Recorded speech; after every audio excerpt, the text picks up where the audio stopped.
muraho neza. Ibyo tuvugana ni Japhet Kirenga, ikaba ari channel ya God's Empire Ministries. Hano tukaba dufite topic cyangwa se ijambo tugiye kuganiraho, rivuga ngo worship ni iki, ese ni gute uramya umwami wawe. Abantu benshi bagiye babivuga mu buryo butandukanye, batangaho uko babyumva ko uramya umwami bitandukanye. Ese wowe ku ruhande rwawe kuramya ni iki, ese ni gute uramya umwami wawe. Reka rero twumve abamisiyoneri cyangwa se abantu biyeguriye gukorera Imana ubuzima bwabo bwa buri munsi. Turi kumwe n'abantu bagiye baturuka mu bihugu bigiye bitandukanye. Kano kanya turahuzwa n'icyongereza gusa, ariko n'abanyarwanda ntabwo twabibagiwe. Akaba ariyo mpamvu twagiye tugerageza gukora iyo translation mu kinyarwanda ku muntu wagiye uvuga mu cyongereza, kugira ngo n'abanyarwanda bose bashobore kwisangamo. Hano rero tukaba turi kumwe na community nini y'abamisiyoneri bagiye bize ivugabutumwa guhera mu 1992 kugeza kano kanya 2022. Reka rero twumve niki cyangwa se ni gute basobanura cyangwa se basobanukirwa worship God. Worship bayumva gute, bagishijwe gute, twumve uko babivuga. Enda byakubaka nanjye byanyubaka, cyangwa se nagira kongera gusobanukirwa bushya niki bivuga worshipinga Imana, niki bivuga kuramya Imana. Ni karibu rero, ariko muraza kwihangana kubera ko ni ihuriro cyangwa se ni ahantu twateraniye. Sound ishobora kuba itameze neza kuko ni umuryango twari twasuye. Harimo abana bari kuvuga, muraza kwihangana amajwi atameze neza, muraza kwihangana urusaku rw'abana, ariko ndakurarikira gukurikirana kino kiganiro neza. Ni ukuri Imana hari icyo ishaka kuvuga nawe muri kano kanya. Ntucibwe intege n'urusaku rw'umwana wumva, cyangwa se n'ukuntu turumva tutameze neza, ahubwo be attentive kandi ureke Imana ivuga nawe muri kano kanya. Urakoze cyane rero, ndakwakire. Imana iguduhana umugisha kuri iki kiganiro. Is really worship to me, not as a family, but to me, what is really worship? And recently the Holy Spirit revealed to me the scripture in Acts 26, where the Bible talks about 26 or 16, something you will check, but the Bible talks about Paul and Silas. The Bible says they prayed and they sang. They didn't only pray, they prayed and they sang. Now, watch what happened. The foundations shook. Hallelujah. Amen. Second, the chains broke loose. The chains fell. Now, what surprised me is it's not only the chains of Paul and Silas that broke loose. The chains of everyone in the prison broke. So that means when you worship, when you sing, when you interiorize, if that is English, and you worship by knowing the greatness of God, that He's good, that He's great, that He's higher, then not only you get saved, then not only you get free, but everyone around you. That means I can worship when I'm in this house, and this whole Samuduha gets saved. It's possible. We don't experience it because we don't believe it. But once you worship with the knowing, things don't work because we don't know that they are supposed to work. So with the knowing that my worship can touch people's hearts without me preaching even to them, then I can worship in this house, and people, all my neighbors, can really get changed. So that is a revelation. And when the Bible says the foundations shook, I understood from the Holy Spirit that means when you worship, even those things that have roots and you don't know them. You know, you might have a sickness and you don't know the root of the sickness. You might have a trouble and you don't know the root of the trouble. Sometimes you pray over it and it doesn't change. Only God knows the roots and the foundations of things. But when you worship, even the foundations shake. Hallelujah. The foundations of things that you see, they shake. The foundation of the prison you are in shakes. And the chains on your hands and feet get loose. So for me, that's how I understood worship. It's an act that we do in reverence of who God is. And obviously, when you align yourself with God, He comes down and He operates. Like, He can't help it. He comes down and operates. That's how I understand it. Mu Kinyarwanda bimuvugira mitavuga ibyaha kuko byinshi turabyemeranya kujya tubiganira kenshi so ni biriya yavuze ko kuramya ni ijambo ryakoreshwaga na kera mu bihe bya kera ku bami. Umwami rero niwe waramwaga kuko abaga ari umunyembaraga kuruta abandi bose. Nta mwami ungana n'undi uramya undi ntibishoboka. Rero kuramya ni igikorwa gikorerwa umuntu kurusha amaboko kandi uhatseho ubuzima, ukeshaho ubuzima n'imibereho. Nicyo yavugaga rero ko kuramya Imana ni igikorwa cyangwa se n'ubuzima bwa buri munsi.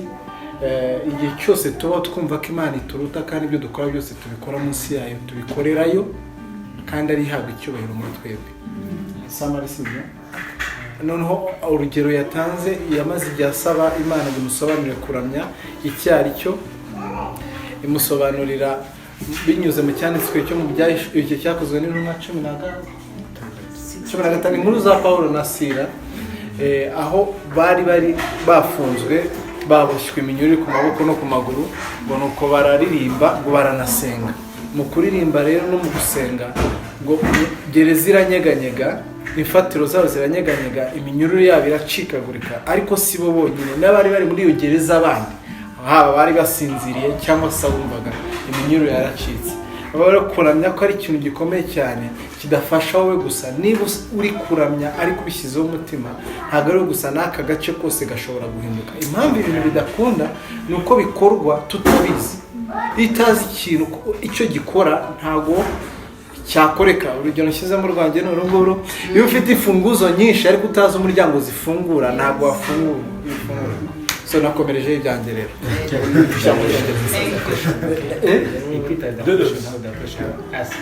Ikibazo cyavugaga. Yes, now we start. I'm going to show my point of view. Okay. Birahuye. Yes. Asho. Yeah, there is a code. Ikibazo rero cyavugaga gute? Tubaza kumfasha nyine. Ikibazo cyavugaga yuko ngo kuramya niki. Mu magambo nanjye make mpuje n'ibyo yavuze, kuramya noneho mu buryo buri practical. Je numva ko umuntu wahaye ubuzima Yesu Kristo akamugira umwami we, akababaho kubwe no kumuhesha icyubahiro, ibyo akora byose bikora kubw'izina ry'icyubahiro, uwo ni umuramyi. Umuntu uririmba neza, ukora ibintu neza, ariko Kristo atari umwami we, ntabwo yaramya, kuko ibyo yaramya ntaho bijya. Bisaba ko dukora ikintu tugikorera Kristo cyangwa se tugikorera Imana. Icyo gihe rero ubuzima bwawe bwamwe burahesha Imana icyubahiro. Ni ukuvuga ngo nindirimba ndahesha Imana icyubahiro, n'intambara ndahesha Imana icyubahiro, uko ndera abana banjye birahesha Imana icyubahiro, uko mbana n'abantu birahesha Imana icyubahiro, buri kintu cyose uko nitwara birahesha Imana icyubahiro, uko mvuga, uko nkubura inzu yanjye birahesha Imana icyubahiro, kuba twabakiriye twarambije Imana kuko birahesha Imana icyubahiro. Ibyo ni ibikorwa byo kuramya Imana. Noneho hari ikintu dukunda kuvuga ngo kuririmba, tugiye kuramya no guhimbaza Imana. Reka nange urugero, ntabwo muzi ko Kigali yitwa Kigali, dufite n'akagari kitwa Kigali. So iyo tuvuze akagari ka Kigali ntabwo tuba tuvuze imbago za Kigali yose. Birashoboka rero kuramya ko kuririmba nako ni ukuramya, ariko siko kuramya muri rusange kose. Ni ukuvuga ngo rero mvuze ku kijyanye no kuramya binyuze mu kuririmba. Hano ndabyemera ndabivuga na madamu, tubifata nk'intwaro. Ni ikintu gikorwa mu kuramya, abantu baririmba bavuga Imana n'imirimo yabo, noneho birenzeho batangiye kubihamya hanze. Iyo uhamya imirimo y'Imana abantu bakayumva, Imana irigaragaza bakanayibona. Rero mu kuramya binyuze mu kuririmba, ndabihuza nawe, twabyise intwaro twebwe. abantu bazi ko kuririmba ari ibintu bituma umuntu agubwa neza akagira ibitekerezo bizima n'iki ariko ni intwaro isenya ubwami bw'umwijima. Niba umuntu aririmba undi akabohoka nuko abadayimoni bari bamuteye kuboha batsinzwe. Niba umuntu aririmba undi agasubizwa nuko hari ikintu cyarekuye ibisubizo bye kiratsindwa. Rero navuga yuko ntatinze kuramya mu kuririmba ni intwaro. Igihe cyose tubikora ibitekerezo byacu biri ko turamya tuvuga gukomera kwe aragaragara akigaragaza. Bibiliya iravuga ngo Imana itura mu mashimwe y'abana bayo. Iyo tuvuga amashimwe no gukomera kw'Imana iraza kandi ihageze irongera igakora. Naho nagarukira. Amen. So he was saying that on top of what was shared, he was saying that pray, don't forget. He was saying that worship is an act, of course, of knowing that he is superior to you. And not only into songs, as he says, and he says, worship is now when we take worship in songs, we take worship in songs, we take it as a weapon. So he was giving an example. We have Kigali as the district, but we also have province, but we also have a sector called Kigali. So same thing, when you say worship, it is as big enough, but you say worship in a song, it is just a very small thing out of the big worship session now. But he was saying when you talk about now worship in songs, it is a weapon.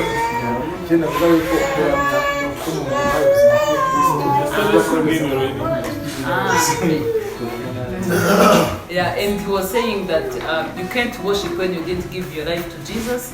Jesus needs to be your king, your master. Then only everything you do, you will do it unto him. You do it for him. Are we another person? Yeah. How you understand worship?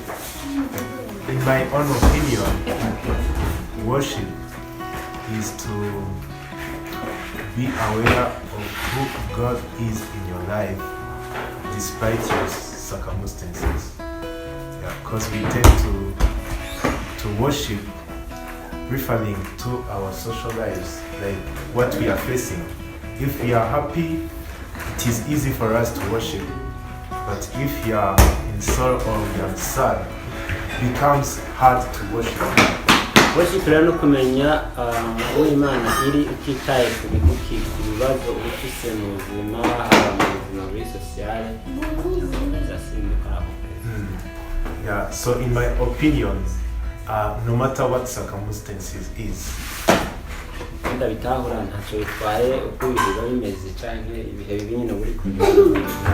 you know God is not changeable and He's still the same, He's your God, He's your King. You are His, I don't know, you are His, you are made of Him, you know. You will always worship God.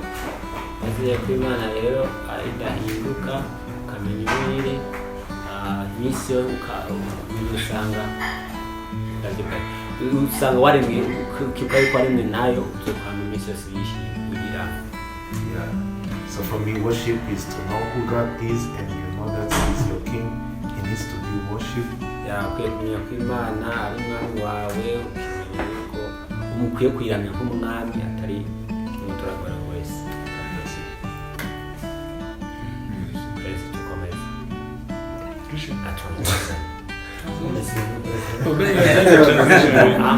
I'm telling you first European translation. For me,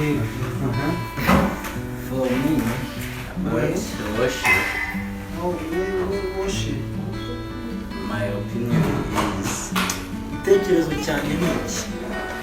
For me, first, when you know God and you know what you want to do, what you have to do for Him. Rero ikintu cya mbere nuko ubanza kumenya Imana ubundi ukamenya n'icyo ishaka kwikorera. Yeah, to be in God's will. And do what God wants to do. What, yeah. ukamenya n'icyo Imana ishaka yuko wowe ukora. And everything you do, God is in the center of your works, in your thoughts. Umenya ko mu bintu byose ukora Imana iri hagati. I think is that kind of worship. Ibintu bita worship. Get your thing, have a go. Okay, go on. So, to me, worship is a big or huge thing, kuri njye worship ni ikintu kinini cyane but it has many branches. gifite amashami menshi. You know, there is a branch of singing, hari ishami ryo kuririmba, there is a branch of preaching, hari ishami ryo kuvuga ubutumwa, there is a branch of serving others, hari ishami ryo gukorera abandi, there is a branch of doing business. hari n'irindi shami ryo gukorana business. But to be all things I mentioned, to be them called worship, ariko ibyo bintu byose mvuze kugira ngo byitwe worship, there is one thing we need. hari ikintu kimwe dukeneye. We need Jesus. dukeneyemo Yesu. Means those are branch, but the main source of worship, you have to first it started from you receiving Jesus in your life.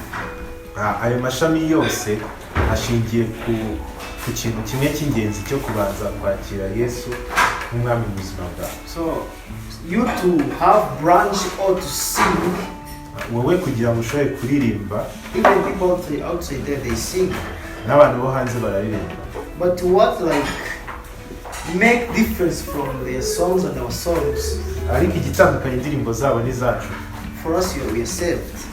kuri twe nuko twakijijwe. So means for us we are worshiping God, for them they are doing other things beside. Kuri twe turi guhimbaza Imana, ariko kuri bo bari gukora ibindi bintu. So for my thing, worship is a big thing, but has many branches. Rero kuri njye numva ko worship ni ikintu kinini gifite amashami menshi, but source is from Jesus. ariko source cyangwa aho bituruka byose ni kuri Kristo. That's worship to me.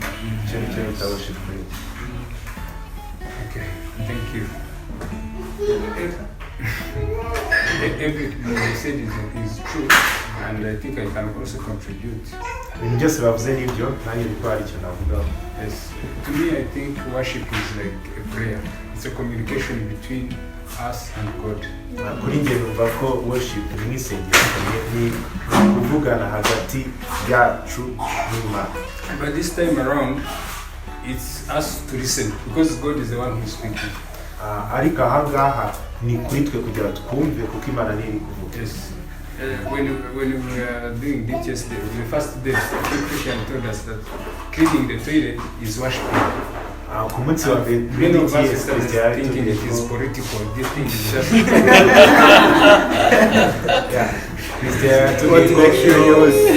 Christian no gukora toilette, gukora toilette nabyo ni ukuramya Imana.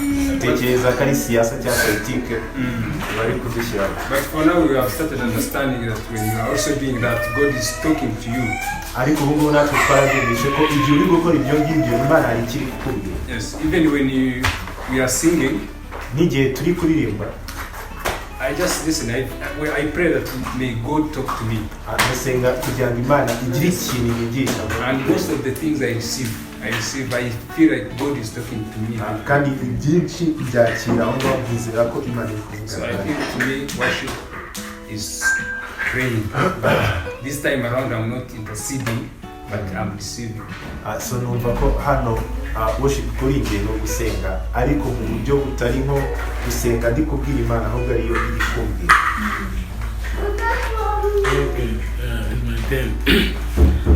You know, when we say worship, iyo tuvuze worship, it's a way of life. ni uburyo bwo kubaho. You know, we have a worship. You know, when God says, "Don't worship other gods," iyo Imana iri kuvuga ati ntuzaranye izindi mana, God is not saying, "Don't sing to other gods." ntabwo Imana iri kuvuga ati ntuzaranye. Worship is a way of life. kuko kuramya ni uburyo And then we have a congregational adoration. That is what we are leaders of. noneho usanga dufite aho duhurira congregational adoration, and that's what we lead.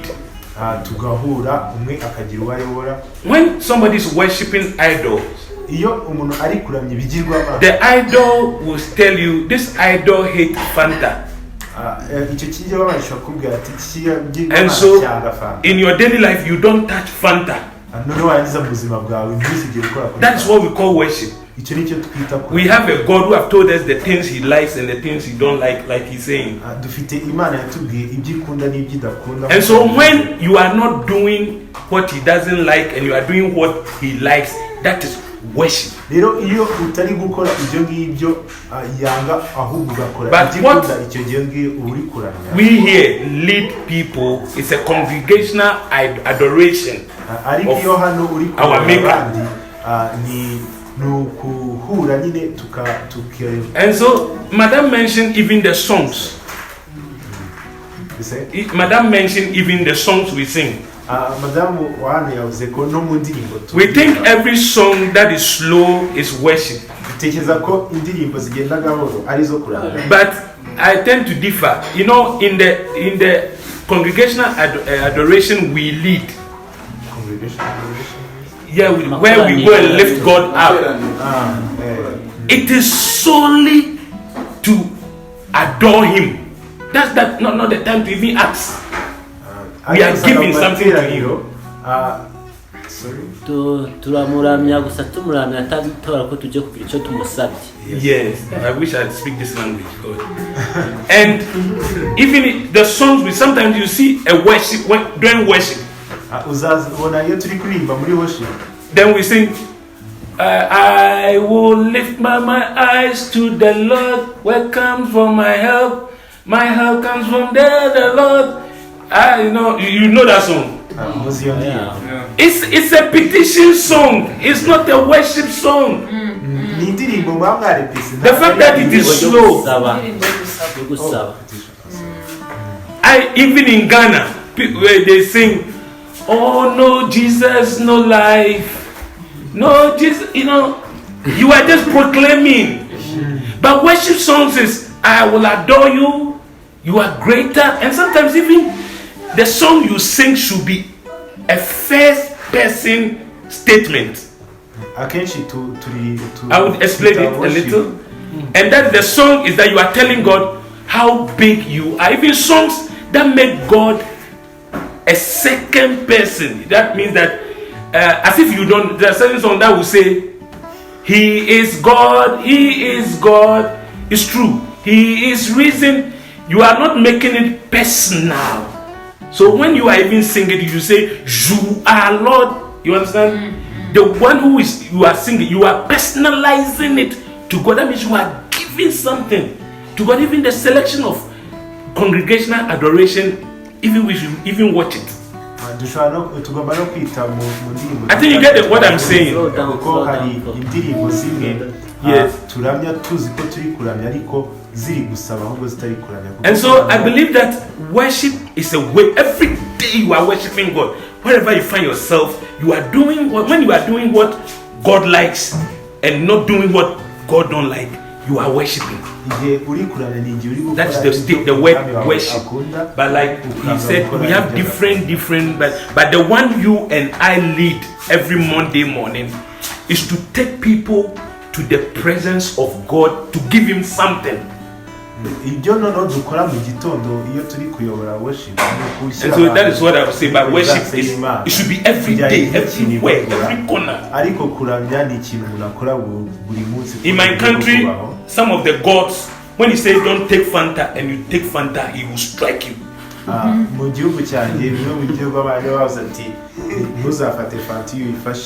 Yes, and they believe that the devil can do that. And so I believe worship is a way of life. But what you and I will be leading is to take people to the presence of God, to give Him something. That's the only time we can give something to God. So I'll end here. So worship yavuze ko ari uburyo bwo kubaho noneho kiragiye turi hariya no kugira ngo abantu bajye muri presence y'Imana kugira bagire icyo barimo. akandi kantu yongeye ko kavuga ingene uri kuraramya imana uyigira iyawe utayishyira muri kaba uwa ukayigira personnel ntuvuga ngo imana ntiyabisanga ngo ube second person. Yes. nyine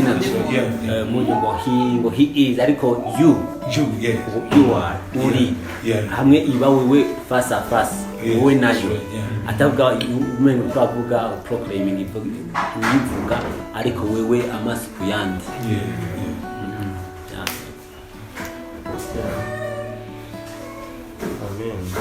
Amen.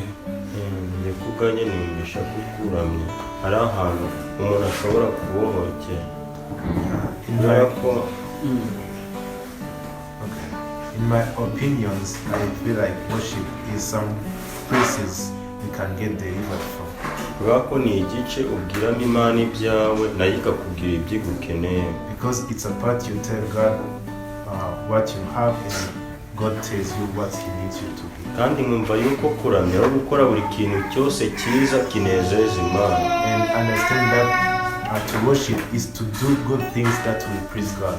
nabimenye ku munsi wa mbere nyura muri DTS. So I knew it from the first day I joined DTS. batubwiye ikintu cyose uzakora wumva kuri gukorera imana ubikuramya.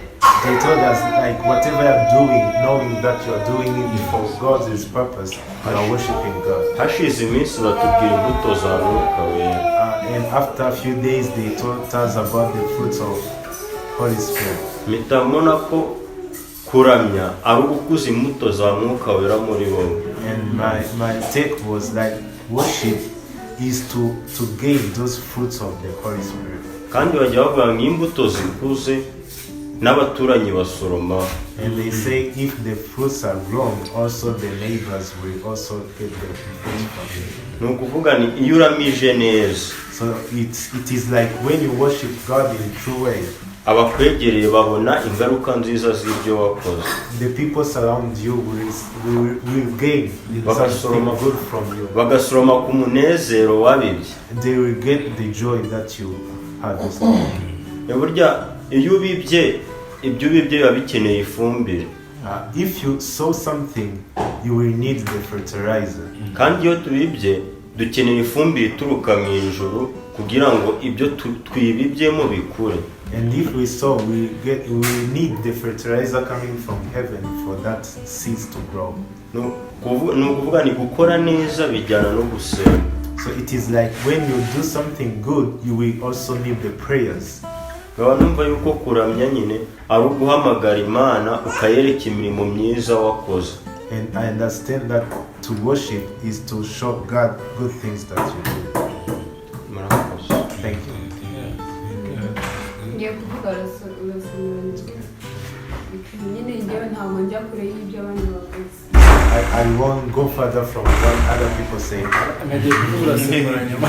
Okay. ndavuga ibyo nari njye kunumva worship muri njyewe ni igihe kuramya ni igihe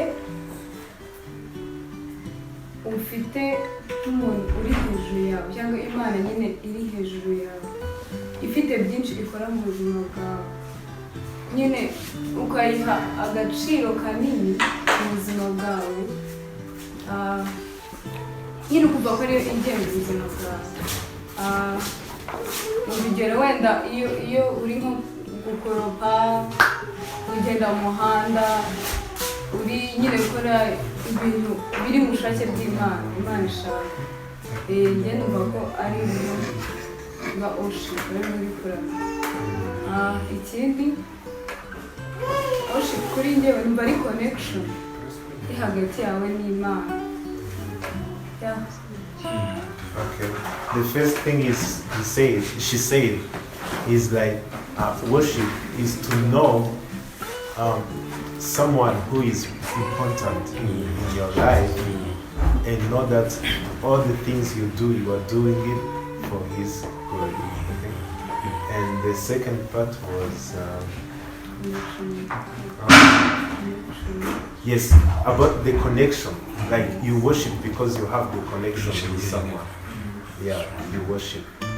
So it's about the connection and knowing the value of someone you are worshiping. Yeah, thank you.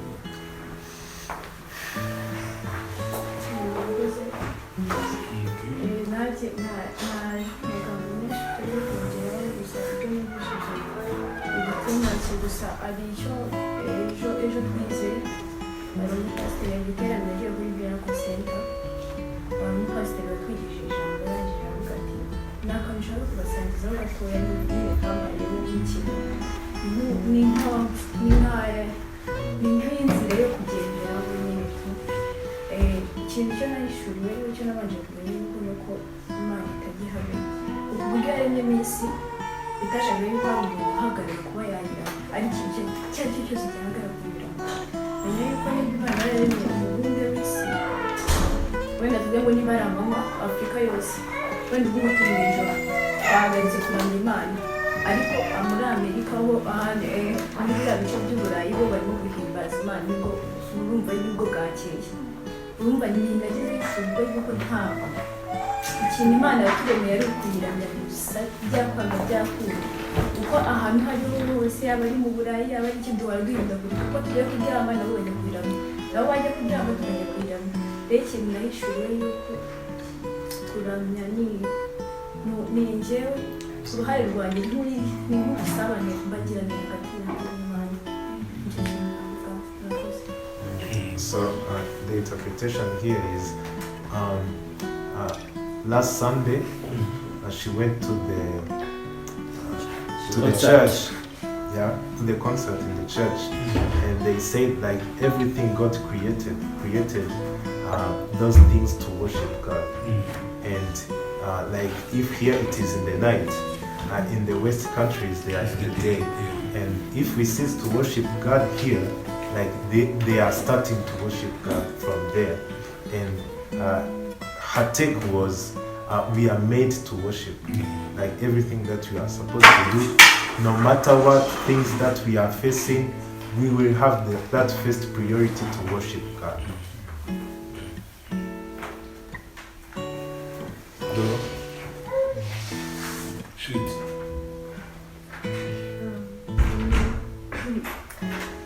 Worship is one of the main reasons why God created us as humans to worship Him. And as most people have said, most people term worship connected to music only and forget about every other thing. But God gives us different abilities, different gifts and different talents and different purposes on earth. So in whatever that you do it in the glory of God. As if you worship Him in what you do. So if you have a talent in music, you do it. You glorify God. If you're in your office working or if you're anywhere, when whatever small thing you do it to glorify and worship God. Someone to help praise God. I was busy catching you with this. n'undi ntiwari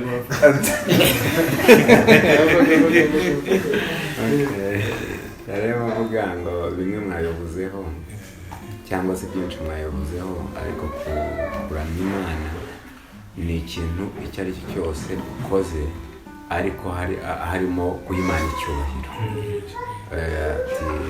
Ntabwo ntekereza ko ari ukuririmba gusa, kuririmba ariko guha Imana icyubahiro ni worship. Hanyuma kuba wakora ikindi kintu icyo ari cyo cyose,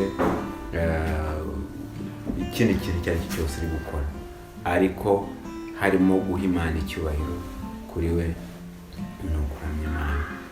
Hari icyo nataya abantu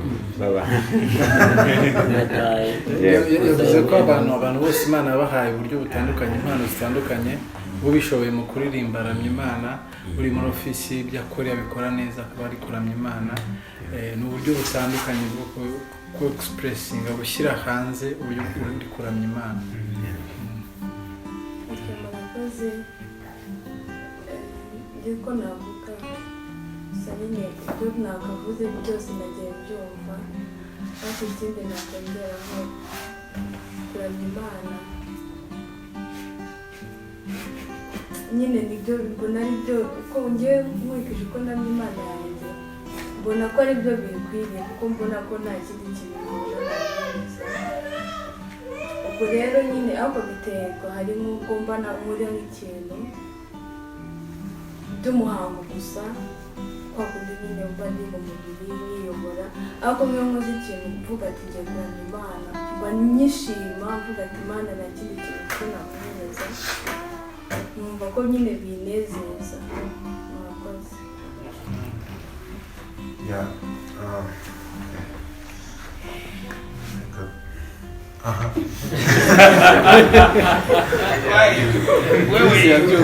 Where were you?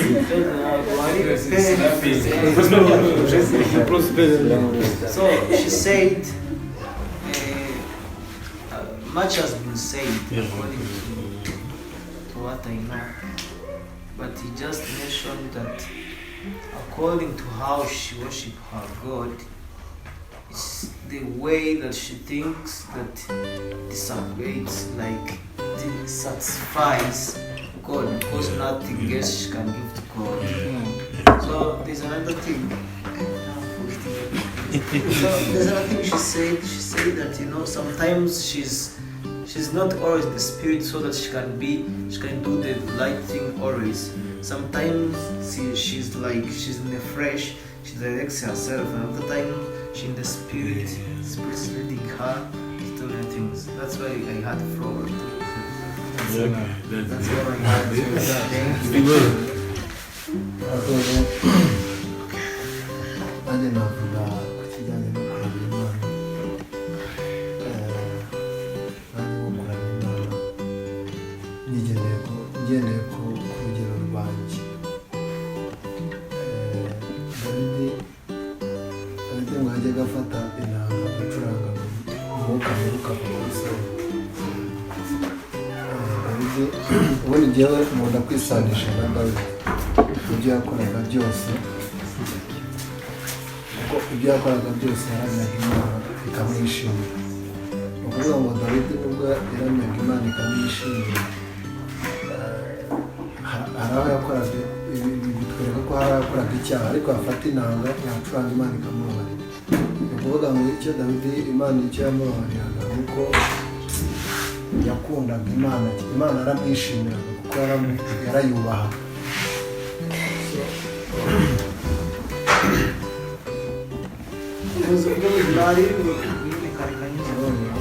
Ibyo yakoraga byose Imana yaramwishimira, yaracurangaga. Hari irindi jambo nasomye Zaburi ijana na kane uvuga ngo muhimbaze Uwiteka mwabagaragu b'Uwiteka byose, muhagarare mu nzu y'Uwiteka mumanike amaboko. Ibi byose nibyo Dawidi yandikaga. Dawidi yari umuntu w'umuramyi cyane. Njye rero uburyo ngendamo Imana nanjye ndi umuramyi, nicyo kintu njya nkora nkumva gikoze ku mutima w'Imana. Imana iranyishimiye kuko yubashye cyane.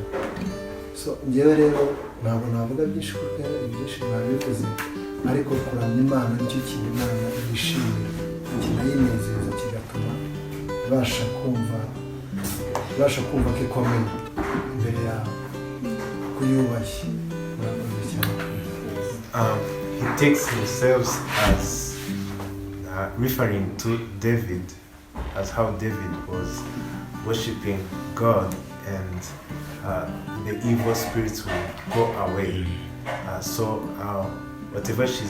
Whatever he's doing, he knows that as he's called a worshiper. That's the thing that pleases God. And when he is doing it, he knows intentionally that he is pleasing God, and that's the thing that is really touching the heart of God and giving joy to God. Uncle Noah? You ask the questions. Uncle Noah will do before yes. Okay, you ask the question. Yeah, so you don't go before him. Yes. It's Uncle Noah, it's you. Yes. Okay, it's my turn or your turn? It's your turn. Because you're the boss. Yes, he's the boss now. Yes. Okay, thank you so much. But it's really hard for me to get what to say after you all speaking. It's really it is hard. Somehow it is. But anyway, worship to me it's a trigger. You know, when you have a gun, it's for me it's a trigger. But also it's really a key in my life. So first of all, if I try to define what worship is,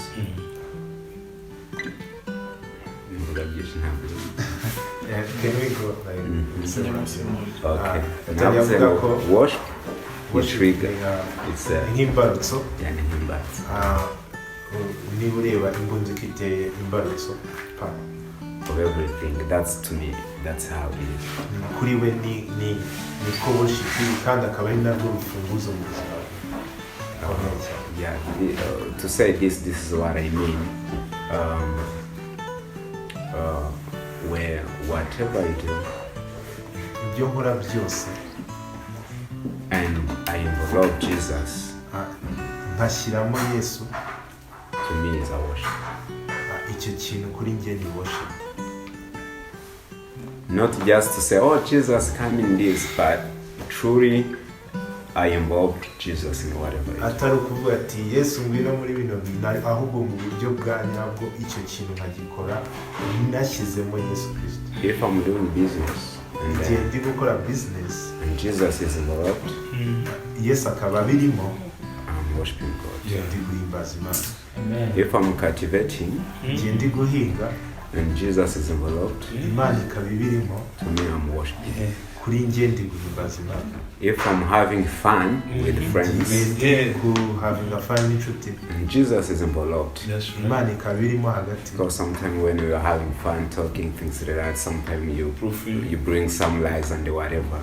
But when you try to be honest, and Jesus is involved, uri gusabana n'abantu ganira hari igihe ushobora gushyira mu tuntu tw'utubeshyo tw'amakabyankuru, ariko iyo uzi neza ko Yesu ari muri ibyo bintu ubikora nk'igikorwa cyo guhimbaza Imana.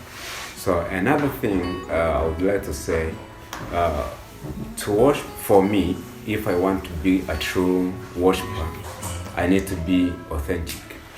Iki ni ikintu nashaka kuvuga kuri njye, igihe ushaka kuba umuramyi wa nyawe, to be authentic, kuba uriwe ukaba umunyakuri, you don't pretend. Yes, what I mean here, there's something I don't know. This one you have mentioned. She has said that sometimes you're just in a human mood, But those things happen because we are human beings. Hari icyo mugenzi wanjye yavuze ati rimwe na rimwe haririmba ndi mu mubiri, ibyo bintu bibaho kuko twese turemye mu mubiri. But to be authentic, that's when you even need to have to come to know that you are weak. Ariko iyo ubaye umunyakuri kuri wowe nibwo umenya ko uri mu ntege nke. And that authenticity, God needs it or wants it. Umunyakuri Imana irabikeneye cyane. Also, we need to speak out the truth. Tuba tugomba kubwiza ukuri Imana. So to define worship, what is worship? Worship is to worship God for who He is. Rero gusobanura worship muri make, worship ni iki? Ni ukuramya Imana kubwo uwo Imana iri. You have mentioned it, saying that when you say you God, it's like if I'm talking with you, I say you Mark, right? Mark yakivuze ati igihe uri kuvugana nk'Imana, uvuga nk'Imana ari uri kuvugana n'umuntu ukwegereye apana undi muntu. But to praise God, we praise God for what He has done. Ariko iyo turi guhimbaza Imana, duhimbaza Imana kubwo ibyo yakoze. And that's even when you say, for example, let's bring it like in the normal way. For example, if I'm talking or sharing testimony about what God has done, I will say, God has done this for me. He has done something for me. tubishyize muri buno buryo igihe uri kuvuga ibyo Imana yakoze uravuga ati Imana yankoreye bino bintu runaka. He has done something for you. nawe hari ikintu yagukoreye. He has brought you from here and there and you are here now. yagukuye kure none uri hano.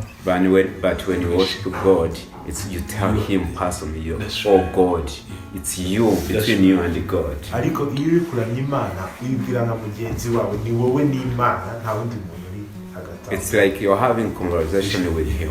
ni nko kugirana ikiganiro n'Imana. To talk with him, with God, he knows everything about you anyway. So I don't have to pretend, I don't have to hide anything, I need just to be authentic. rero kuganira n'Imana n'ubundi irabizi byose byawe, rero icyo ugomba gukora aho ngaho ni ukuba umunyakuri kuko n'ubundi irabizi ukayibwiza ukuri. Because he knows who we are, I think what he needs from us is just us to go before him with this authenticity. kuko n'ubundi izi abo turibo yo ikikeneye nuko tujya imbere yayo dufite uko kuri nyine.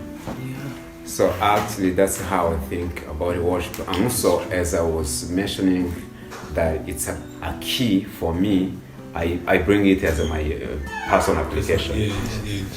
It's for example, let me be authentic with you. It's like whenever, even when I'm down and I'm hungry, or even I feel like I'm dried. I don't have those moments that you don't feel that anything that is really sweet to you, and as you know, I take my guitar. Sometimes, to be honest, I start to play my guitar, but anyway, it doesn't sound good. Not because I don't know how to play, any kind of melody I make, still it doesn't sound good. Okay, ikijyanye nk'urufunguzo ku buzima bwanjye, hari igihe nanjye mba numva numye cyangwa ntari muri mood, cyari ibintu byambayeho bitari gutuma numva ndi connected n'Imana. Noneho rimwe na rimwe babwije ukuri, hari igihe mfata gitari yanjye nkacuranga numva bitanandimo, ariko ni ikintu kijya kimfasha gituma nongera kuzamuka. But as I continue to play, sometimes I come up with some melodies. Yes. Uko nkomeza gucuranga hari igihe noneho haza na za melody nkatangira kuririmba. Then after melodies, I start to develop somehow. Then I start to connect. Noneho nyuma yo kubona melody nkatangira kugira iyo connection. And after being connected with God, I start to hear from Him. Noneho iyo connection yaza nkatangira kumva ikintu arikombe. Then I start. Actually, that's when I start to, oh Lord, what is on your heart? Oh Lord, what is on your heart that you want me to do? Yes, icyo gihe nibwo hazamo icyifuzo muri njyewe ati Mana ni iki kiri ku mutima wawe wifuza ko. And that's when, even when, for example, I'm down, I start to feel like I'm elevated. Icyo gihe rero iyo numva nsa nk'uri hasi nibwo numva ntangiye kuzamuka nzamuka. That's when even when I see many problems and I don't see any breakthrough, then icyo ni nkaho iyo mbona mfite ibibazo byinshi nkabona simfite ibisubizo. Or I feel like hopeless, then I start to be hopeful. Cyangwa rimwe na rimwe nkumva nta byiringiro mfite, icyo gihe ntajya kujya kugira ibyiringiro. So that's how I take worship. Uko niko ngiye mfata worship. Yes, thank you so much. Thank you. Okay. Boss, are you satisfied? Is God satisfied? Is God being satisfied, not me?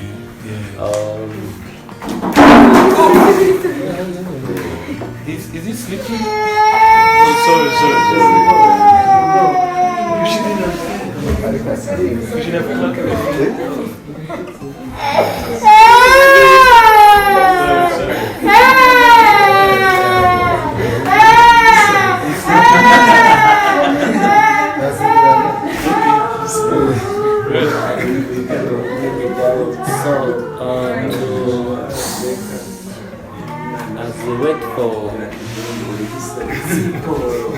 As we wait for the family to come back and go back home, to me, worship is born of revelation and walking in awareness of who God is. I think we are taking more. Yeah, I'm saying that worship is born of knowing who God is because of walking in the awareness and the revelation of who He is. kuramya bituruka mu kumenya uwo Imana iri biturutse mu kugendera no gusobanukirwa biturutse ku Mana w'Imana. Because throughout the Bible, since Genesis to Revelation, when you see everyone who met God, He gave him a name due to what he has received and has seen. Uko uhereye mu itangiriro ukajya no mu byahishwe umuntu wese wahuye n'Imana yagiye imuha irindi zina. He gives to God a new name according to how God revealed himself. Yagiye aha Imana izina bitewe due to how God revealed himself to him. Bitewe n'uko Imana yagiye imwereka. Yeah, that's an act of worship. Worship, yes. Yeah, she's worshiping God. And that's why God has many names, the Bible. Niyo mpamvu Imana ifite amazina menshi muri Bibiliya. And all those names were born out of a face-to-face meeting. Kandi ayo mazina yaturutse mu guhura n'Imana uko abo bantu bagendaga bahura n'Imana. And if I try to see and to hear what everyone has said, I notice that almost, yeah, there are something that we share of common as common thing, common definitions, but we have many definitions. Worship has a lot of definitions. Hari icyo twagiye duhuriraho muri ubu busobanuro ariko urabona ko twese tugiye dufite ubusobanuro butandukanye nuko worship ifite ubusobanuro butandukanye. The other thing I would say that to me worship is that scripture where John the Baptist said he must increase, I must decrease. Kuri worship ari aho Yohana yavuze Yohana yabatiza ati Imana igomba gukura njyewe nkaba muto. Yeah, where I disappear and God appears. Ntabura Imana ikaba ari igaragara. So my first experience I always have is just surrendering everything to Him. Where my life is no longer about me, or where my life is no longer at the center of everything. Icyo nabonye nuko nuguha Imana ibintu byose. Yeah, where everything is no longer about me or my life. Ko ibyo bintu byose atari ibyawe ahubwo ari iby'Imana. Where you feel there is nothing more than what you have been given. Aho wumva ko nta kindi kintu kirenze wagombaga kubona bitewe n'icyo wabona. So, and thank you so much. Nakoze cyane. We are here, we are a worship team that works in YWAM, and you are called to bless YWAM as long as we are staying there, and God has given us a noble work. Turi hano nka worship yo muri YWAM, Imana yemeye ko tuyihesha umugisha mu gihe tukiriyo. And I always think why, at what level, or why people in the YWAM are always expectant to what we are going to give to them on Monday. They are always coming with eagerness and excitement of how worship is going to look like. Muranibaza kuri cyane bose muri YWAM bahora bumva banyotewe no kubona bafite ibyo biteze kuwa mbere turi bubaye muri worship. That means since you entered that place, you have a purpose and you have something to give out. Iyo winjiye muri uwo mwanya uba ufite ikintu ugamije n'ikintu ushaka gutanga. We have some elders here who have been ministering to YWAM community.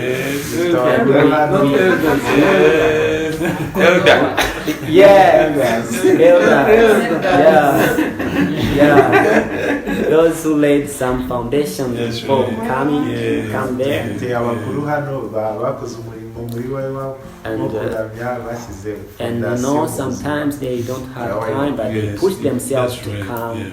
They try to make sure that at least they come as many as much as possible. So thank you so much. The last time Method said thank you to you. And then I was thinking how we're gonna meet and have this moment.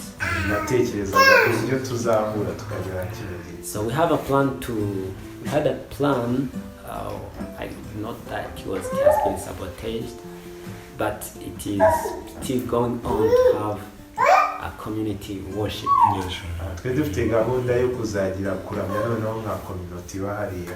And I believe that before we go for outreach, we'll have it. Thank you so much. Before we go, I would like to hand over the word to the family. And then they release us with a word of prayer. Thank you so much. Imana ibahe kuba mwaje Prosper tugiye igitekerezo uko kimeze. May God bless you for your coming. Prosper told us the idea. And we are happy about that idea. Because we wanted you to come and visit us. So you will be sorry for us. We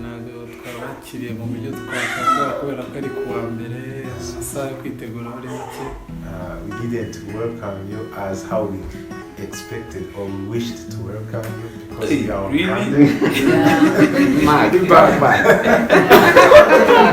normally we cook for visitors. So this is just even the company. We will come again.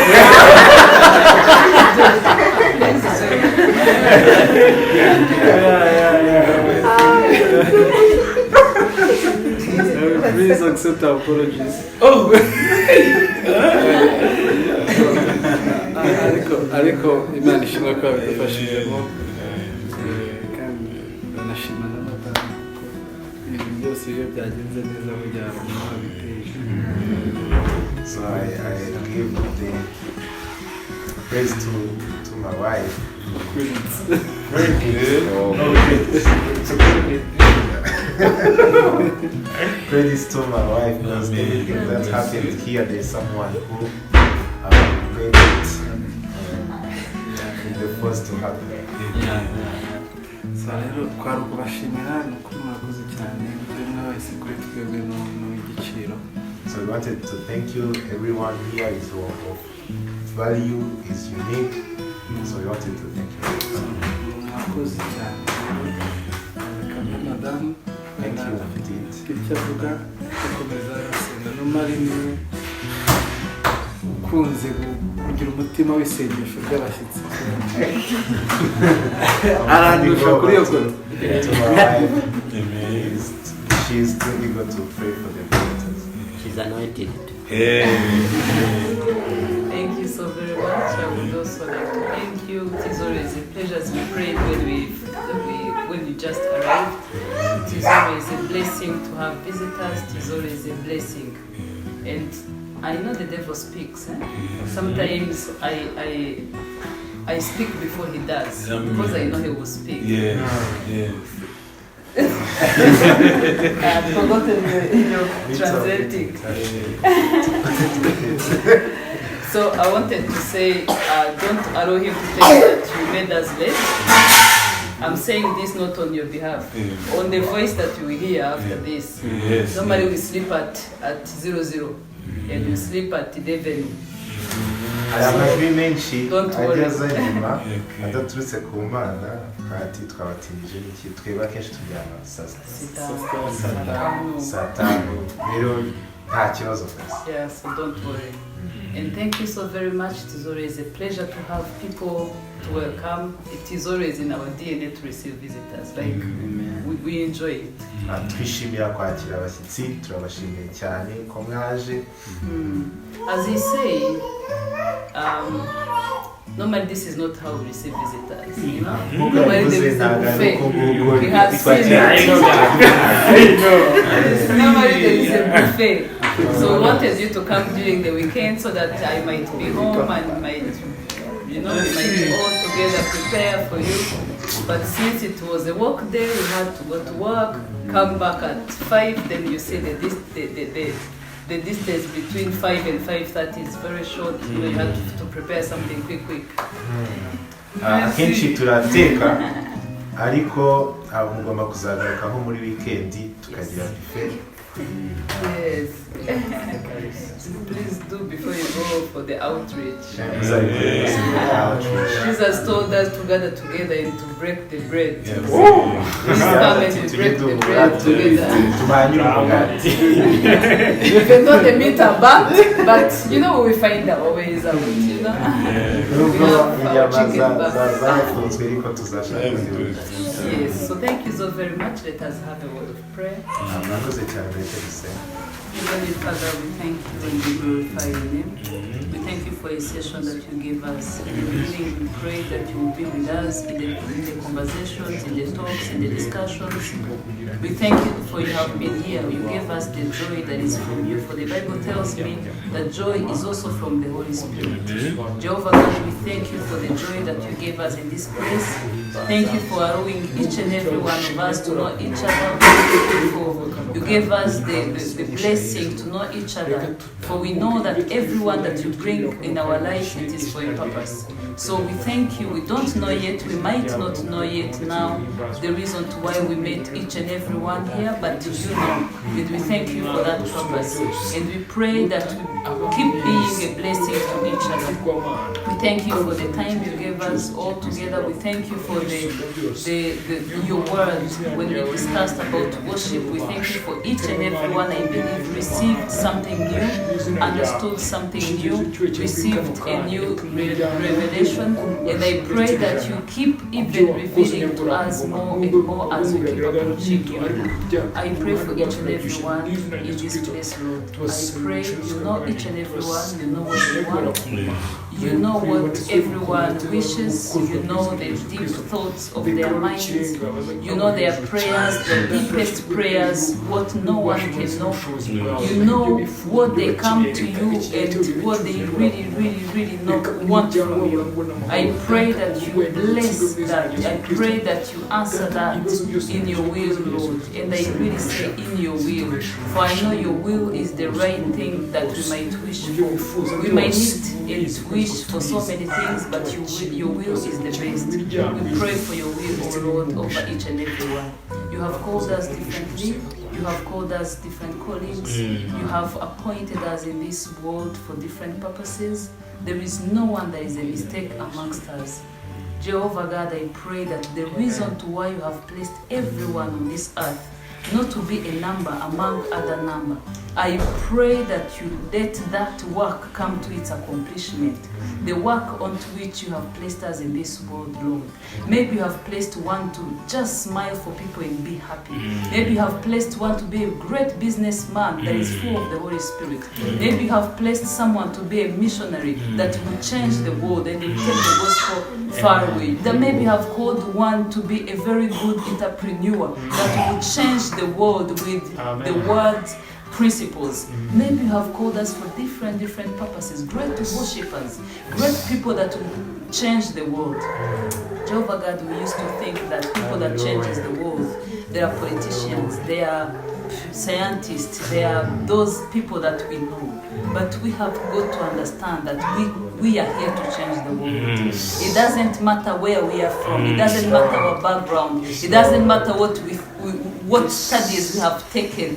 What matters is that we have you and you are the master and maker of this world. So you know what this world wants and what this world lacks. I pray that you place in each and every one a seed Jehovah God, a seed that will bear many fruits that this world wants, and that this world not only wants but needs.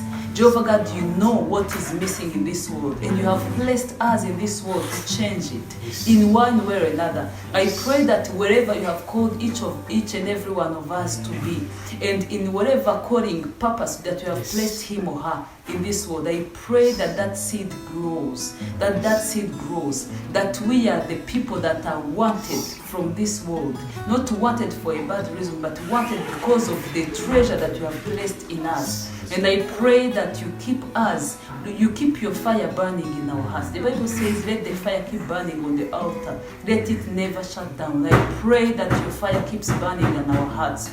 I pray that as time changes, as situation changes, as we change locations, I pray that your spirit never changes its location in our hearts. I pray that he keeps being the master and the maintainer of our hearts. I pray that you bless everyone in each and every step as we study your word, as we want to understand more and more from your kingdom, Lord. I pray that you give us the fruits that are of those people that go to know you. I pray that we don't just stop into the learnings, into the understanding the depths of God, but I pray that it gets out, it spreads out in the fruits. I pray that each and every one bears the fruits of believers, bears the fruits of Christians. I pray for different families that we are from, because we are part of them and you have given them to us for a purpose. I pray that you bless our families. I pray that you bless the families that are coming, Jehovah God. I pray for the men that you give them the right and the women that are from your heart. I pray for the ladies in this place that are not married yet, that you give them the right men in Jesus' mighty name. You know the pairs, you know who deserves who, and only you knows. We might see as people, we might think as other people, but you know what we deserve and you know what is really from you. So pray that you give to each someone that is from your heart. Yes. But again, Lord, we know you are a God that is just. You don't give us what we don't deserve. Jehovah, I pray that you transform them, that you change them, make them the right men and the right women, that deserve the right men and the right women, in Jesus' mighty name. I pray that you bless them with great marriages, marriages that will speak the gospel, marriages that will shake the world, marriages that will shake the mountain of marriage. Jehovah God, we know the devil is bringing so many attacks in that field, but we pray that you give them marriages that will change people's mind about marriage. We see these days people getting married, a man, a woman and a woman. But I pray for them, Jehovah God, that you protect them against those spirits in Jesus' mighty name. That you help them to change the minds of those that are into those activities. Let them have great marriages, that homosexuals will turn their minds and wish to have marriages and proper marriages in Jesus' mighty name. I pray for those in the country and those out of who are not from this country. I pray that you keep blessing us. And whether you wish for us to meet again, glory be to your name. And if we don't meet again, we pray that we all meet in heaven. In Jehovah's name, we pray. In Jesus' name, we pray. Can you bless them back like some seconds? I know, but bless them back. In short. Father God, I thank you tonight. Give you glory for who you are. Thank you for this wonderful opportunity you've given us, Father God, that we can gather here in this house. As we come here, Father God, we received, and I thank you for the hospitality that we got from Salvus and his wife and all the children and everyone that was concerned, Father God. We thank you for them. I pray that, Lord, that you may bless them abundantly. Also, I pray that, Lord, you may continue to meet their needs as they have blessed us and they have received us and they welcomed us in their house, Father God. Give us what to eat, drinks, things like that. I pray that, Lord, you may bless them. be with them as we go back home. Lord, I pray that, Lord, you may stay with them, speak to them and use them mightily. In the name of Jesus, I pray that, Lord, as we go back home in the different places we are going, we are going to be, and in the different things that we are going to do, I pray that also that, Lord, you will continue to bless us and use us mightily. We give you glory for this such a good opportunity you've given us. It is not something that happened just, it's for your purpose. That, Lord, we can be together, interchanging some ideas of who you are, of what is worship, the other things that Lord was mentioned here. We thank you, Lord. Thank you for DTS students. Thank you that they are learning new things. Thank you, Lord, that you are meeting their hearts and you are touching them in a different way. Thank you for their staff that are helping them, Father God, and being with them. I pray that, Lord, as they continue with their time, that remaining for lecture phase, that, Lord, you will be with them and use them. And so I pray for the time that is not easy when they go for outreach. Lord, I commit them into your hands. That, Lord, you will be with them, you will use them mightily. They will come to get to know you really, and to get to make you known out there in the community, in the families, and wherever they will be working. We give you glory in the name of Jesus, I pray. Amen.